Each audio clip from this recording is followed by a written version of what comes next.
किती दिवस झाले? प्रशासन मला रोज विचारते मधुकर, वडिलांना सांगता येत नाही का आधी माझं शिक्षण मग बाकी सगळं ते? काय सांगू सर, आणि कसं सांगू?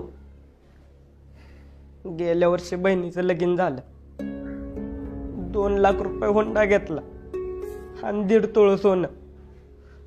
तवा काढलेलं कर्ज भेटलं नाही तर चुलत्यानं केस टाकली वावराच्या वाटण्याची. तिथं पैसा गेला, केस हरलो, घराच्या वाटण्या झाल्या. आता तर कुणाच्या घरात राहतोय सर. इकडून उंदीर येतोय तर तिकडून घुस येत्या. पावसाळ्यात अख्खं घर गळतंय. घरातली भांडी कमी पडते, पण पत्र्याची पानं काय गळायची थांबत नाही. बाप गावलती काम करतो,